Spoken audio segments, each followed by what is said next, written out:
Hello mga kami! Nakapag-Fantasy World na ba ang lahat sa SM Fairview lang yan dito sa Quezon City? Bukas na po sila. Ayan. Diba ang daming tao? Sobrang dinagsa talaga. Grabe, hindi ka makasingit dyan. Pero ako syempre, bida-bida, naisingit ko aking mga anak. At ayan, nag-i-enjoy sila, diba? Kitang-kita nyo naman. Pati ang Kuya Jiboy namin, nag-enjoy din siya.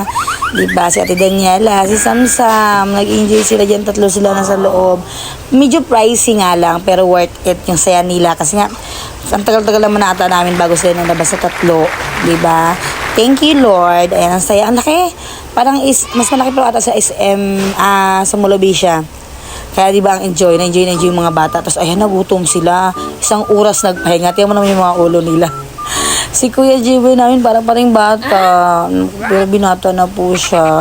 Nagtatanong siya kung may tubig at may pagkain. Sabi ko may pagkain yun, kompleto na sila.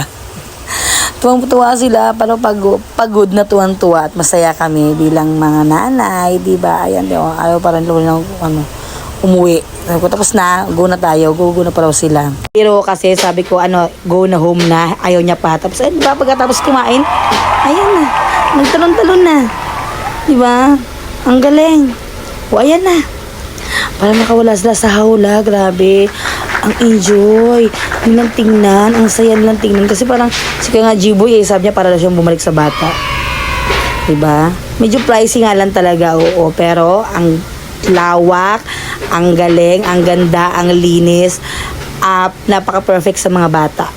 Diba? Napaka-perfect na makita yung mga batang masaya. Kaya mo, ayan, diba? Ayun yung nakislide.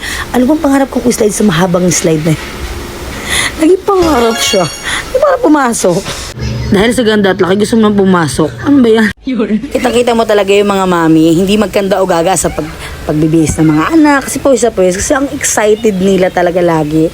Nakikita sa mata ng nanay na masaya sila kasi masaya yung mga anak namin. Diba? Thank you, Lord. Thank you, SM Fairview, kasi dilan nyo sa amin to dito para kahit paano mapasaya namin yung mga anak namin, lalo na mga busy mom.